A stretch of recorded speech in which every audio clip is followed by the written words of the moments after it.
Hi everyone, Tracie here from Seed Flinger, where we fling seeds of truth, peace, love, joy, empowerment, and enlightenment.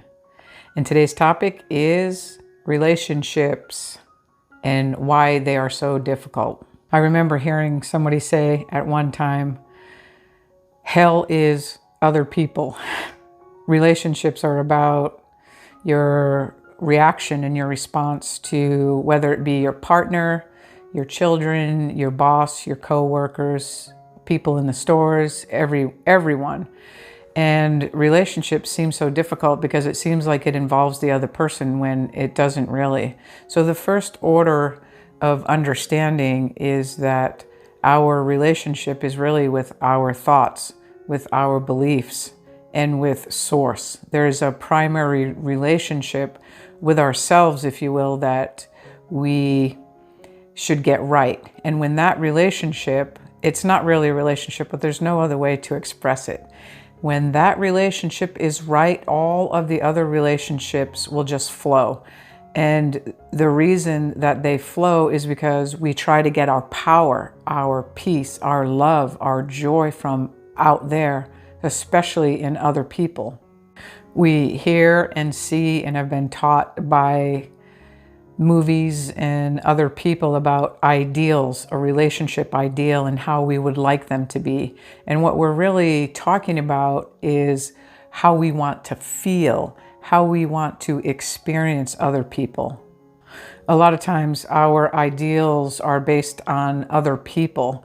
We don't really realize that we are holding expectations on how we want them to be, instead of how we want ourselves to be, how we want ourselves to see, how we want ourselves to perceive, what we want ourselves to feel. So many religions and spiritual programs will tell you, put God first.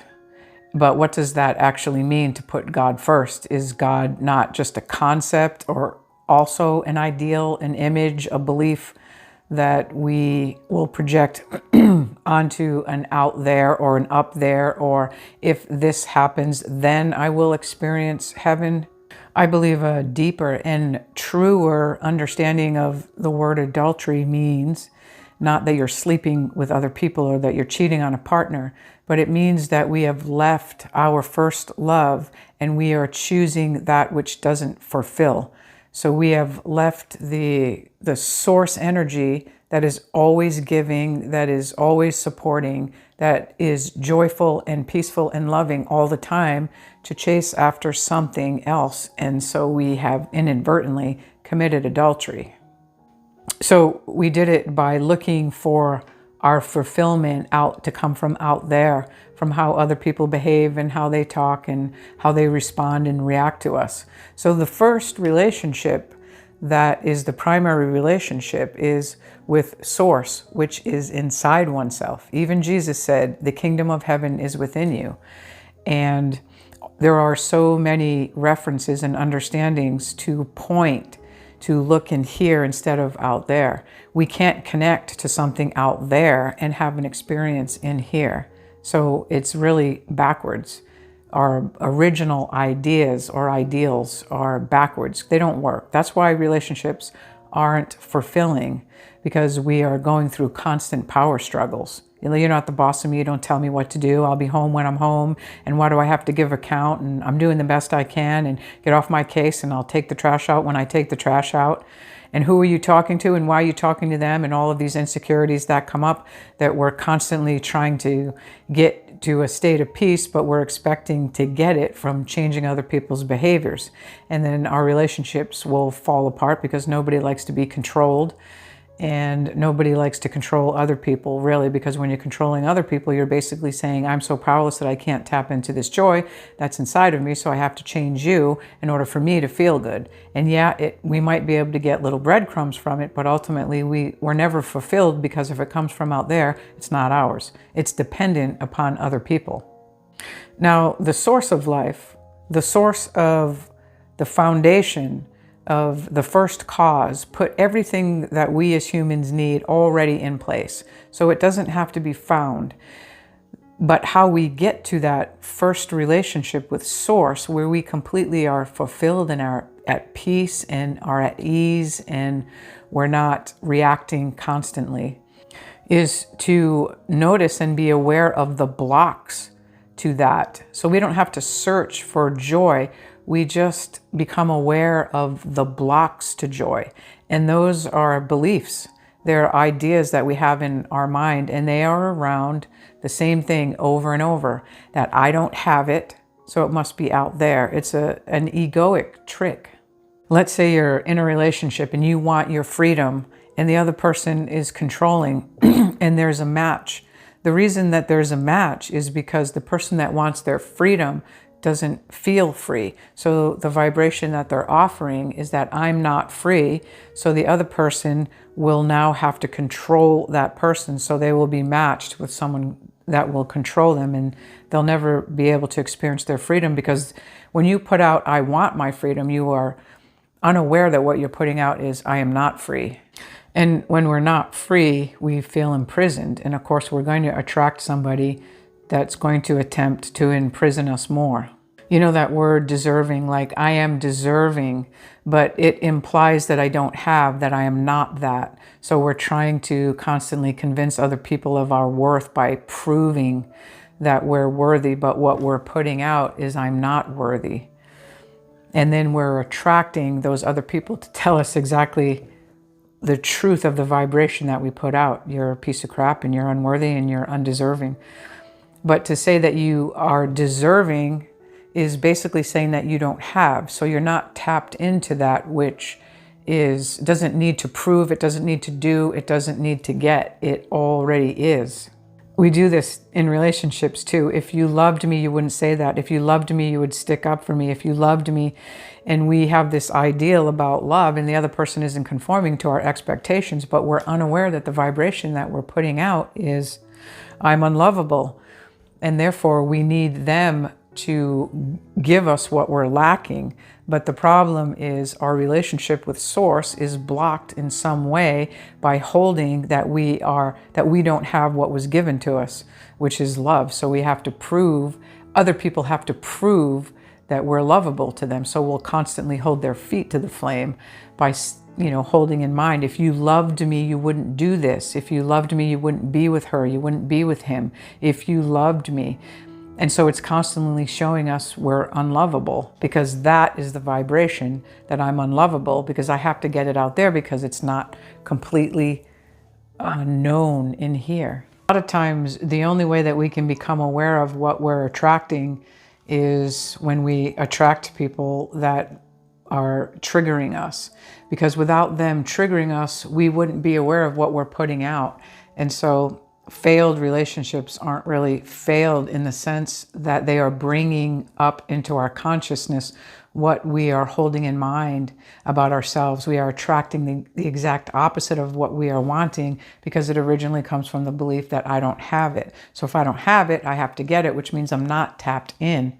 And if I'm not tapped in, I don't completely have that connection to Source, because there's no place out there that you're going to be able to get lasting fulfillment if it's not got from in here. And inside the house is that primary relationship of Source. The energy that creates worlds lives inside of us, and there's no other place for it to be found. So that first relationship is where we go to tap in.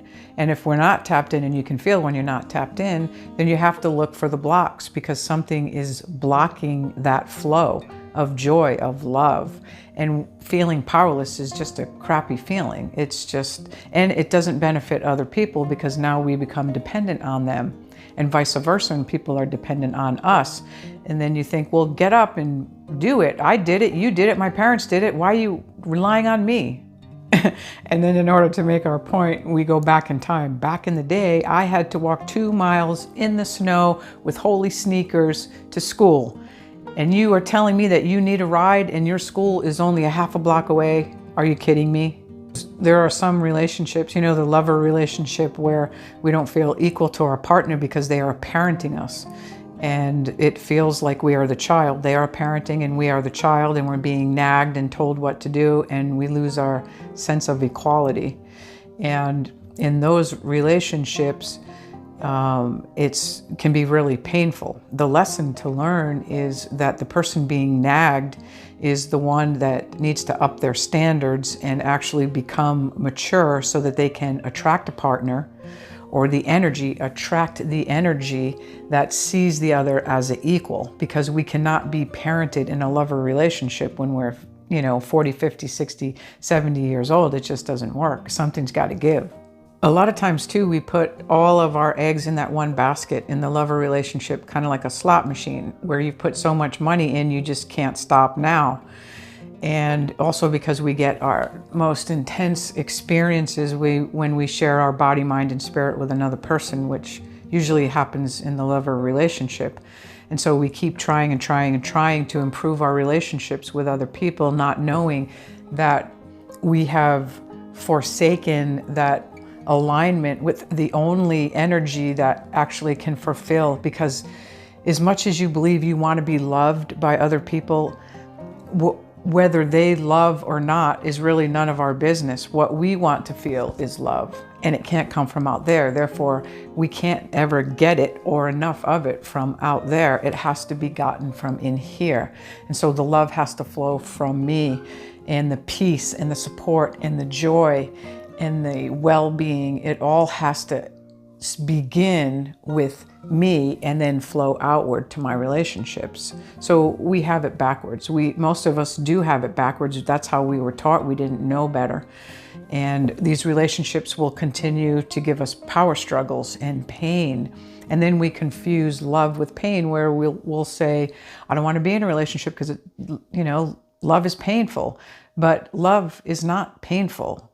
Pain is painful. The blocks to love are painful, but love itself is free-flowing. If you've ever been in love, they're blissful and joyful, and you can't find fault in the other, and and then that changes, and then you start seeing all of the faults, because all of the blocks it has to be that way, because if we always are getting everything that we need from out there, it's never going to be experienced in here. And if it is, it's only going to be for a short amount of time.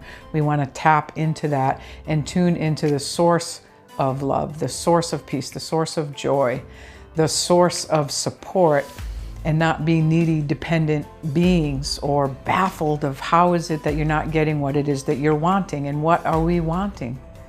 It's the same thing over and over. No matter what we do in the world with our body, we want to feel good. We want to feel like well-being flows. We want to feel like we can't lose.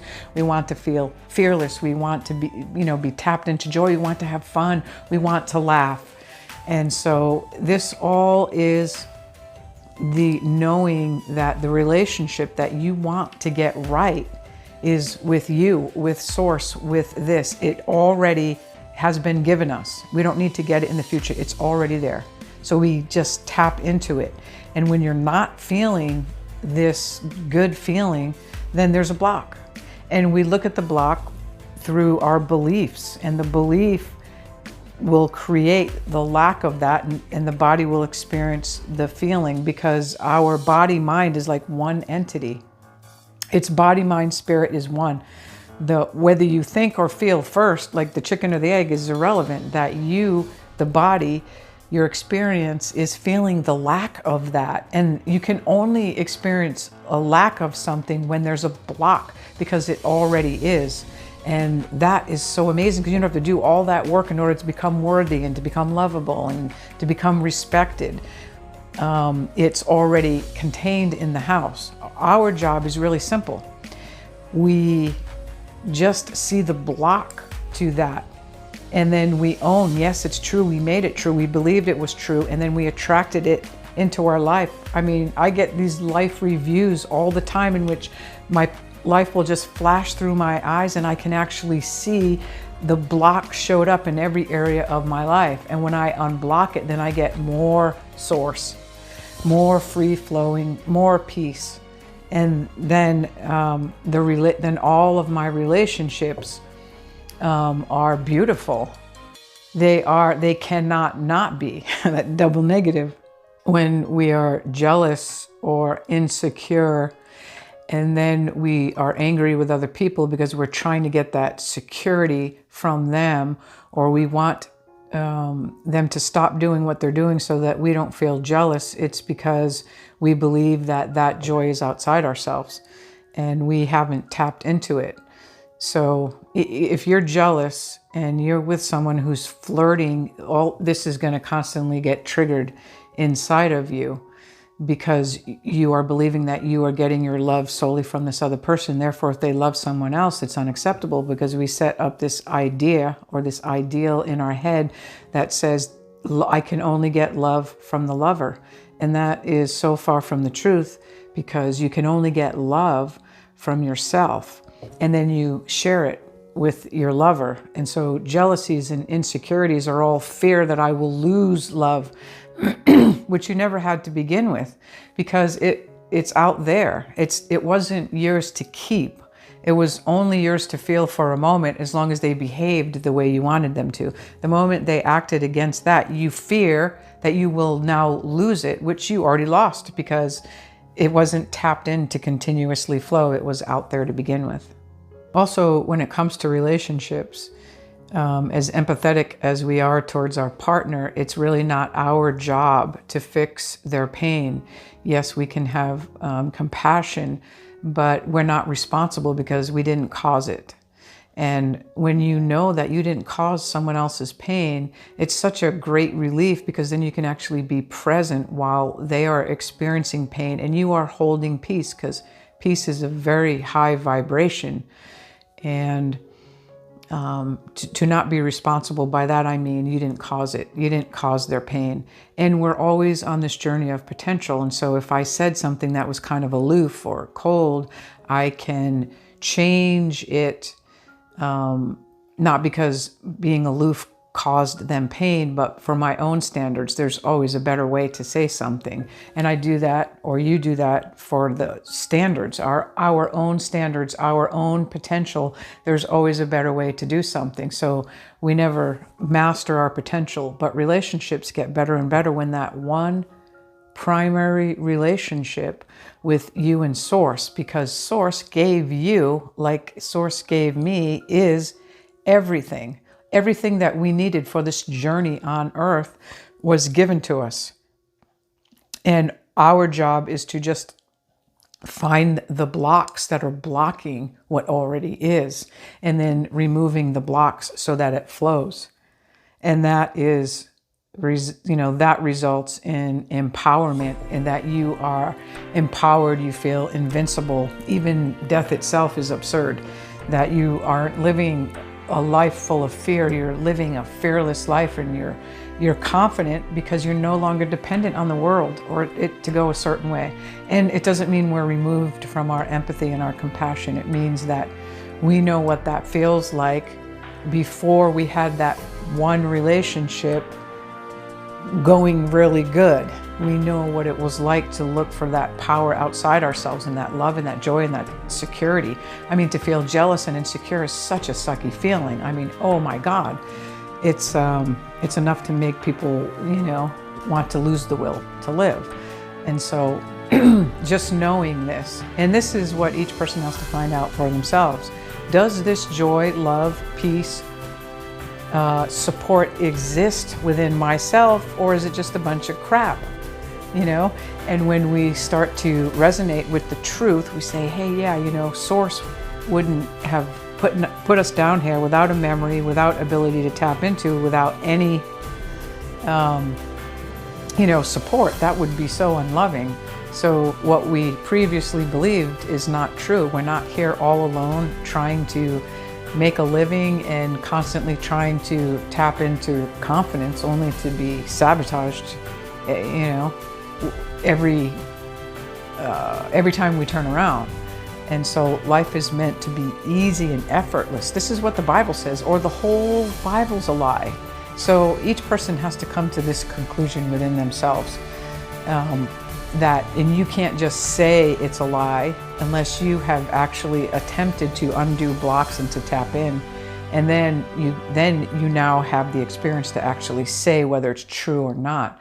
But you can't really, and you won't be able to get away with this integrally if you just say, oh, that's not true, but you don't do any research in order to find out if that's in fact true or not. You won't be able to bullshit yourself. And you can't bullshit the universe either with these, oh, can't you feel sorry for me? I had a really hard life. And yes, we all have a story, and some are more sad than others, and the experiences are horrific. But that is no excuse for not finding out if joy and love and peace do exist, and where do they exist, and can we have that one primary relationship to make peace and to tap into that one love. That one love is you and source as one. That is you. That is where your power source comes from. And when we bring our love and peace into the world, it's only because our own cup overfloweth from within the house. To answer the question about relationships and why our relationships are so painful and tumultuous is because we've confused the one relationship that we have to get right. All of the other ones will just fall into place when we get that one relationship right. Thank you for joining me. If you like the video, hit the like button, subscribe, and peace to you.